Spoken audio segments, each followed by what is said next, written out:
প্রথমেই সকলকে জানাই আমি আমার তরফ থেকে অনেক অনেক ভালোবাসা ও নমস্কার তোমাদের সকলকে। আজকে আমি সরস্বতী পুজো নিয়ে এসেছি। আজকে সরস্বতী পুজোটা ছিল আমার জীবনে একটু অন্যরকম, কারণ আমার যেহেতু অফিস ছিল আজকে, মানে সরস্বতী পুজো প্রতিবার ছুটি পাই যদিও, তো সেখান থেকেই তোমার গল্পটা শুরু করছি। যারা আমার পরিবারের নতুন ছিলেন, তো যাদের সকলকে জানাই আমার পরিবারের তরফ থেকে অনেক অনেক ভালোবাসা। সকলে আমার পরিবারে এসে অংশগ্রহণ করুন। তো সরস্বতী পুজো চলুন দেখতে থাকুন। সরস্বতী পুজোর প্রথম ছিল আমার কী শাড়ি পরবো, সাজা গোজা কী ছিল প্রথমে ঠিক করতে পারছিলাম না ফার্স্টে, তারপরে শেষে কী পরবো বলে তোমাদের কাছে দেখালাম। তো এটা থেকেই শুরু হলো। আর স্নান করতে খুবই দেরি হয়ে গেছিলো। আবার এদিকে অফিস ওদিকে অনেক কিছু ছিল অফিসে।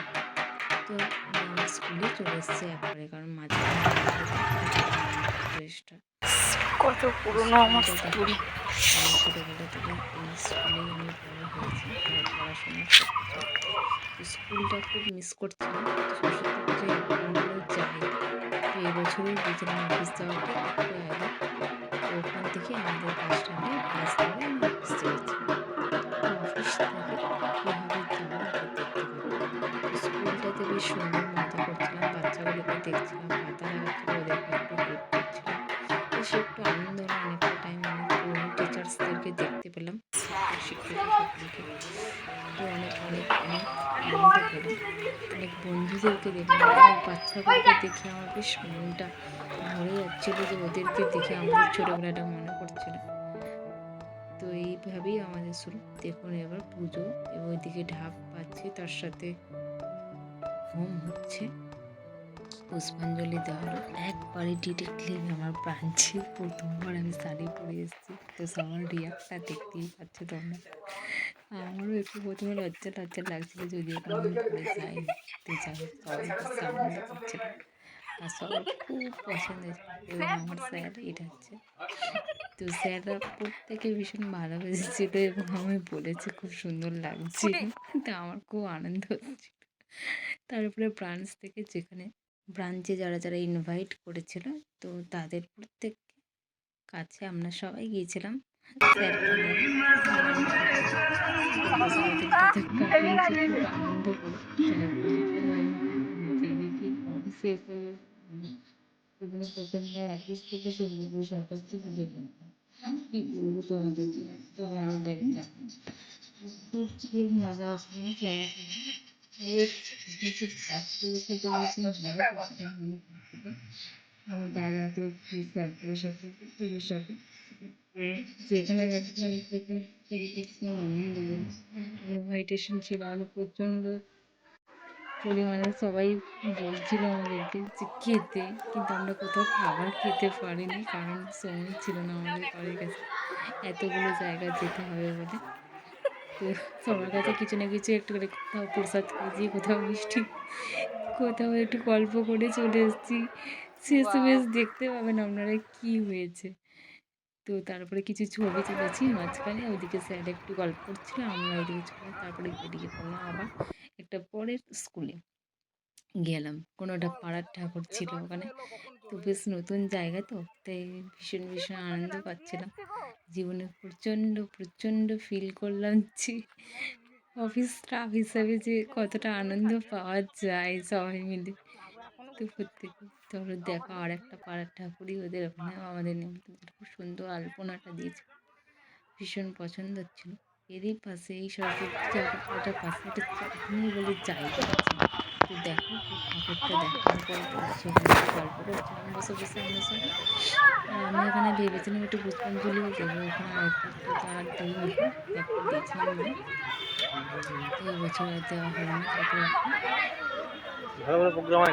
এরপর দেখুন চাঁদনি, যেখানে এটা একটা সুন্দর ঐতিহ্যপূর্ণ একটা জায়গা, যেটা দিকনগরের কাছে অবস্থিত। তো এর একটা ইতিহাস এখানে লুকিয়ে আছে, যে ইতিহাসটা আমি আপনাদেরকে পরের গল্পে বলবো। তো আমিও ফার্স্ট টাইম, মানে যতবার আমার অফিসে গিয়ে শুনেছি, তো ফার্স্ট টাইম আমি চাঁদনি দেখলাম। চাঁদনি দেখার পর এবার একটা স্কুলে চলে গেলাম, যেটা হচ্ছে স্কাল স্কুল ছিল ওখানে এটা। তো ওখানেও ঠিক তাই, খুব সুন্দর দেখুন স্ট্যাচুগুলো করে রেখেছিলো। তো আমি ওখানে সবাইকে দেখছিলাম। প্রথমবার এই স্কুলগুলোতে গেছি, আসলে আবার একটা প্রতিবার স্পিচ শুনি করে না, আমি শুনেছি। সবাই মিলে। তো স্কুলগুলোতে গিয়ে ভীষণ ভীষণ আনন্দ পেয়েছি এবং সবাই ভীষণ ভীষণ ওরাও আনন্দিত বোধ করেছে যে আমরা গেছি বলে।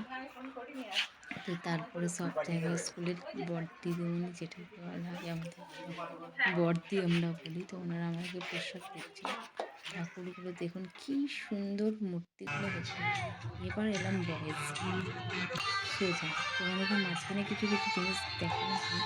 তো আমার চ্যানেলে যারা দেখুন পুরোটা ভিডিওটা দেখার পর একটা লাইক একটা সাবস্ক্রাইব করে দেবেন। তার সাথে তোমাদের যেমন লাগলো সেটাও আমাকে কমেন্টে জানাই।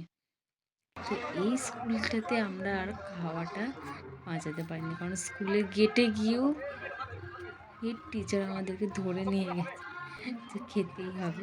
তো এখানে যখন এলাম খিচুড়ি খেতে, তো আমার ছোটোবেলাটা খুব মানে মনে পড়ছিল এখানে যে আমিও স্কুলে গিয়ে এরকম খিচুড়ি দিতাম, পরিবেশনা করতাম, তার সাথে নিজেরাও খেতাম।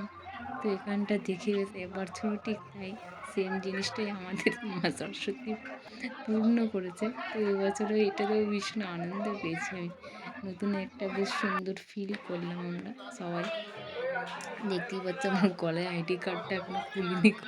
তো আইডি কার্ড নিয়েই পড়েছিলাম, ভুলে গেছিলাম আইডি কার্ডটা খুলতে, যাই হোক। তো তারপরে রাস্তায় যেতে যেতে একটা সর্ষে ফুলের বাগান দেখলাম, ক্ষেত। ওই ক্ষেতে গিয়ে আমরা একটু সুন্দর করে ছবিও তুলে নিলাম। কী করবো খুঁজে পাচ্ছিলাম না, সবাই তুলছিল বলে আমার একটু বেশ ভালো লাগছিল তুলতে। ব্রাঞ্চ এই নিয়ে শেষ, সারা দিনটা চলে গেল। তারপরে চলে এলাম আনন্দের মেলা সন্ধ্যের দিকে। তো ওখানে সবাই মিলে আনন্দ করলাম। মিষ্টি আমার ফেভারিট, দেখলাম গজা খাচ্ছিল, তারপরে কিছু জুস ছিল ওগুলো খেয়েছি, আর পান খেয়েছিলাম শেষে। মনে পড়ে সেটা একটু খেয়ে নিই। সেসব দেখতেই পাচ্ছ মেলার ভেতর ভীষণ ভিড় ছিল সেদিন। এই হচ্ছে আমার গল্প সারাদিন।